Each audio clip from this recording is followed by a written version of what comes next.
بسم اللہ الرحمن الرحیم۔ ویڈیو دیکھنے والے معزز ناظرین کو میرا السلام علیکم۔ ناظرین محترم، اس وقت پاکستان ہر لحاظ سے ایک غیر معمولی صورتحال سے دوچار ہے۔ سیاستدانوں کے مابین کسی بھی قسم کی تفہیم نہ ہونے کی صورت میں ملک میں عدم استحکام بڑھ رہا ہے، اور اس کے ساتھ ہی مہنگائی میں بھی اضافہ ہو رہا ہے، جس کو روکنے والا کوئی نظر نہیں آ رہا۔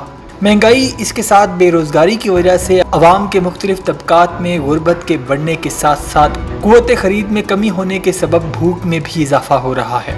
پاکستان میں جس تیزی سے اشیائی خورد و نوش کی قیمتوں میں اضافہ ہو رہا ہے، اس کی مثال ماضی میں نہیں ملتی ہے۔ بھوک اور افلاس کا منظر ٹی وی کی اسکرین پر دیکھا جا سکتا ہے، جہاں غریب اور مظلوم عوام آٹے کے حصول کے لیے گھنٹوں سے لائن لگا کر کھڑے ہوتے ہیں۔ کسی کو آٹا مل جاتا ہے اور کسی کو نہیں ملتا۔ اس دوران دھکم پیل شروع ہو جاتی ہے، جس میں کچل کر کئی لوگ اپنی جان سے چلے جاتے ہیں۔ اس کی تازہ مثال کراچی سائٹ ایریا میں واقع ایک فیکٹری میں آٹے، دال اور چاول کے حصول کے لیے ایک جم غفیر میں اچانک بھگدڑ مچ گئی، جس میں کچل کر 12 خواتین، جس میں 3 چھوٹے بچے بھی شامل تھے، جاں بحق ہو گئے۔ یہ اتنا بڑا المیہ ہے جس پر جتنے آنسو بہائے جائیں کم ہیں۔ یہ صورتحال اس وجہ سے پیدا ہوئی ہے کہ مملکت خداداد میں معاشی زوال کی وجہ سے غربت اور بھوک کے ساتھ اموات میں بھی اضافہ ہو رہا ہے، اور کراچی کی انتظامیہ اس افسوسناک صورتحال پر قابو پانے میں جہاں ناکام ثابت ہوئی ہے، وہیں وفاقی حکومت مہنگائی اور بے روزگاری کو کم کرنے میں بری طرح ناکام ہوئی ہے۔ حالانکہ اس حکومت نے اقتدار سنبھالتے ہوئے عوام اور خواص سے وعدہ کیا تھا کہ وہ مہنگائی کو کم کرنے میں کسی قسم کی کوتاہی نہیں برتیں گے، لیکن اب اس حکومت کو 1 سال ہو رہا ہے اور عوام کی معاشی اور سماجی حالات میں کسی قسم کی کوئی تبدیلی رونما نہیں ہوئی۔ شاید حکومت کرنے والوں کو صرف اپنے اقتدار کو قائم کرنے میں دلچسپی ہے، یا پھر اپنے مخالفین کی سیاسی قوت کو کم کرنے میں زور دیا جا رہا ہے۔ بہرحال اس وقت ملک میں ہر گزرتے دن کے ساتھ عوام میں مہنگائی اور بے روزگاری کی وجہ سے غم و غصے میں اضافہ ہو رہا ہے۔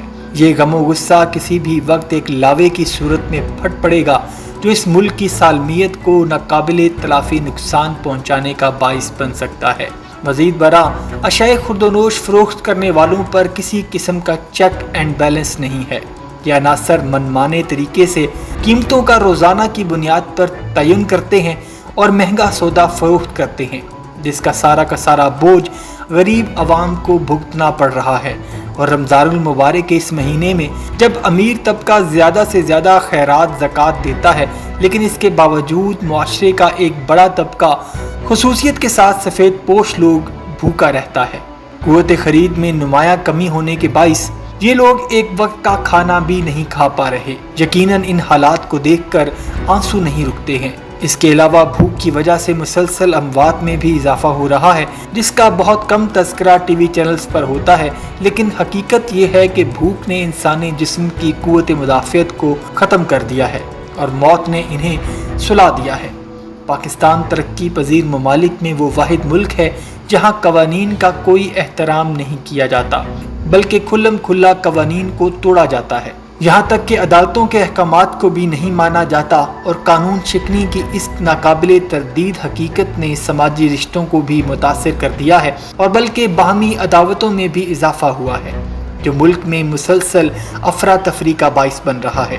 ظاہر ہے کہ جب حکومت اور ان کے کارندے عوام کے سماجی اور معاشی مسائل حل کرنے کی طرف توجہ نہیں دیں گے، بلکہ لا تعلقی کا مظاہرہ کریں گے، تو اس صورتحال میں سماجی اقدار، جس میں صلح رحمی سر فہرست ہے، کس طرح پنپ پائے گی؟ پاکستان میں مسلسل غربت میں اضافہ اور ان کے ساتھ بڑھتی ہوئی مہنگائی اور بے روزگاری نے عوام میں جینے کا حوصلہ ہی چھین لیا ہے، اور وہ موت کو ترجیح دے رہے ہیں۔ کاش ارباب اختیار سماج میں پائی جانے والی اس تکلیف دہ صورتحال کا ازالہ کرنے کے لیے آگے بڑھیں اور عوام میں زندہ رہنے کا حوصلہ پیدا کریں، ورنہ سب کچھ خس و خاشاک کی طرح ہوا میں تحلیل ہو جائے گا۔ لیکن افسوس کی بات یہ ہے کہ پی ڈی ایم حکومت، جو اس وقت عوام کے اوپر رجیم چینج آپریشن کے ذریعے مسلط کر دی گئی ہے، اس کو صرف اور صرف اپنا اقتدار بچانے کے علاوہ اور کچھ نہیں سوچ رہا۔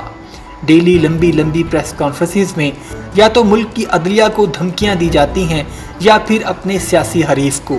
عوام بھوکی مر رہی ہے، اس کی کوئی بھی بات نہیں کر رہا، اور شاید ان کو اس کی کوئی فکر بھی نہیں۔